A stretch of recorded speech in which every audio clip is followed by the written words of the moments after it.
Jadi ya tergantung tetap kembali kepada manusianya. Kalau dia itu menjadi serakah, menjadi tamak, ya itu akan mematikan banyak. Dan Paulus itu kan mengatakan, Paulus Fransiskus mengatakan, dunia ini tidak cukup untuk satu orang yang tamak. Satu orang, tetapi akan mencukupi kalau banyak orang yang mau berbagi. Makanya kan dan juga diingatkan misalnya berkaitan dengan konsumsi. Jadi masalahnya itu sebenarnya adalah masalah berbaginya. Ketika orang itu mau berbagi, dunia ini akan cukup untuk banyak orang. Tetapi ketika orang itu tamak, seberapapun yang dihasilkan oleh bumi ini tidak. Itu keyakinan Paulus yang menurut saya benar sih.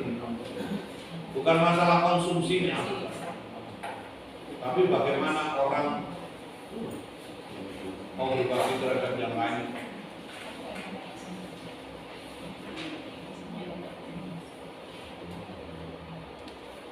Suster bertanya, oh ini.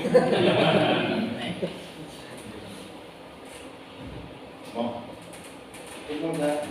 Dari tadi kan ayat di Mamat itu mau bisa juga di ulangan. Itu mau menandakan apa?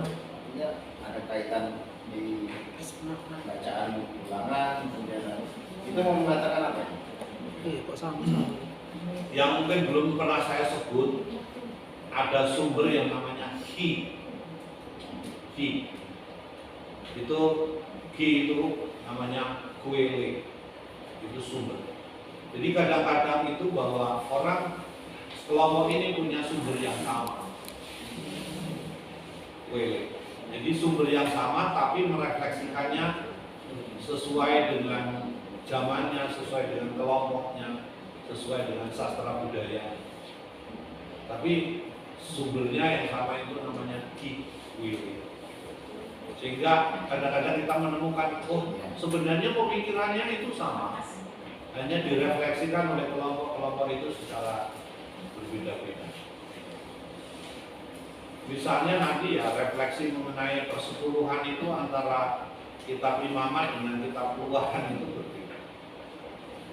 Ada unsur-unsur tambahannya, seperti misalnya Ulangan ini kan kita sudah dengar berapa kali kan, misalnya perhatian terhadap orang asing, terhadap orang miskin itu sangat kental, dan pasti dikembalikan kepada sejarah bangsa Israel yang selalu mengatakan kamu dulu miskin, kamu dulu nggak punya apa-apa ketika di Mesir, maka jangan sewenang-wenang terhadap orang miskin dan orang asing.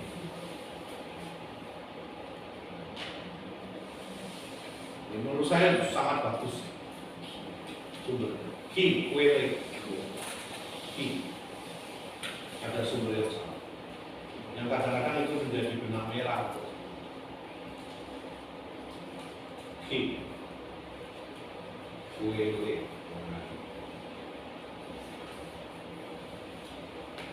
yes. Selesai tuh. 10 perintah lah ini kita belum loncat yang lain ya. Ternyata jalan dulu kita belajar hanya dihafal saja ya. Iya, karena ini perintah kok. Kita hafal saja. Sekarang ayat 16. Ayat 16.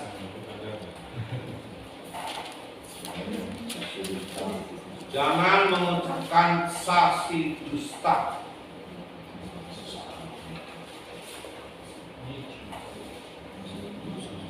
Nah, yang perlu diingat apa Bapak Ibu? Yang perlu diingat ini, belum ada struktur atau lembaga seperti sekarang. Maksudnya itu pengadilan seperti sekarang misalnya, itu belum ada. Jadi kalau saksi ya paling itu 2 orang, tapi tidak ada lembaganya seperti sekarang. Konflik atau pengadilan penjahat diselesaikan di pintu gerbang kota atau istana. Nah ini yang saya contohkan itu, ingat mengingat pengadilan di Keraton Jogja oleh Penatua atau Raja. Jadi kalau di Keraton Jogja itu dulu ada 2 pohon beringin. Ya, satu ambruk kayaknya itu sekarang ya. Kok masih atau enggak saya nggak kesana. Masih mau. Masih ya. Jadi pohon beringin di kanan di kiri. Kalau orang mau minta pengadilan, biasanya berpanas-panas dan berdiri di antara pohon beringin. Sehingga ketika tahu ada orang berdiri di situ, maka ada utusan dan bertanya kepada orang itu, apa sih persoalannya? Dan nanti lalu raja memberikan pengadilan. Nah, sama dulu di kalangan orang Israel itu di mana? Di pintu gerbang. Maka dulu misalnya di pintu gerbang begitu, kalau kemudian di kanan kirinya itu ada tempat duduk. Orang Jawa ngomong apa? Buk. Ya. Jadi itu tempat orang bisa duduk di situ. Jadi kalau orang itu duduk di situ, orang akan tahu bahwa kok itu minta pengadilan. Jadi caranya begitu, karena belum ada pengadilan seperti sekarang. Mengadukan, terus ada jaksanya, ada hakimnya, ada apa itu pembelanya, itu belum ada. Jadi, tapi sudah ada praktek seperti itu. Seperti misalnya yang kemarin kita pelajari itu kan Musa yang mengadili itu loh. Tapi umatnya itu berdiri berjajar. Nah di yang maju, di dalam kota yang maju itu sudah ada pintu gerbangnya, lalu kemudian ada tempat duduknya. Orang diadili satu-satu. Sistemnya seperti itu. Fungsi saksi menjadi penting. Nah ya, fungsi saksi menjadi penting. Karenanya sangat membahayakan bila kesaksiannya palsu. Nah, mungkin Bapak Ibu ingat akan cerita mengenai Daniel yang mengisahkan mengenai Susana. Ya. Susana itu loh, yang diadili dengan 2 orang yang memberikan kesaksian palsu. Nah, ya. Tapi pinter Daniel ini karena ketika memanggil itu dipanggil satu-satu. Satu dipisahin. Nah, dipisahkan satu-satu harus dipanggil. Menurutku dia melakukan perzinahan di mana? Di pohon ini. Nah, terus sudah itu oke, panggil yang satu. Ternyata ngomongnya berbeda. Nah, gitu. Ketemu begitu. Itu di dalam kisahnya Daniel mengenai Susana, bahwa itu sangat terkenal sekali. Nanti baca sendiri kitab Daniel. Enggak tidur. 1 sampai 64. Panjang. Tapi itu ceritanya asik. Iya. Nah, Israel dilarang memberi kesaksian palsu atau kesaksian yang diracuni rasa benci. Itu misalnya Amsal 24, 28 sampai 29. Coba dilihat.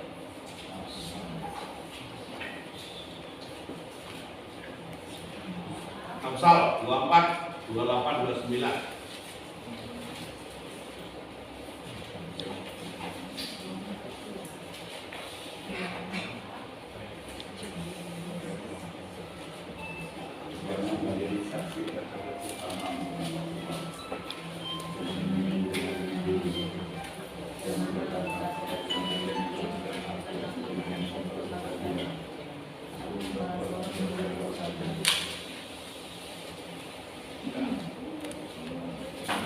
Ini sangat jelas di situ ya.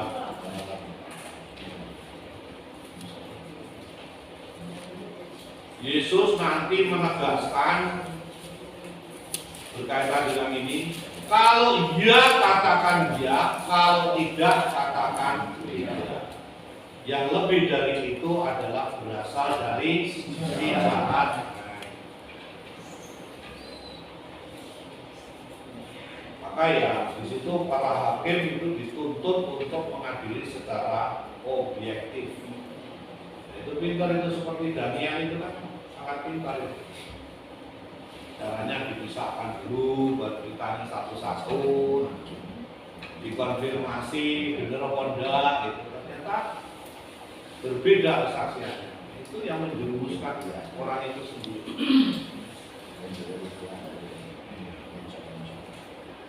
Kebenaran dilandasi pertimbangan peri kemanusiaan dan kesetiaan kepada Yahweh dan sesama.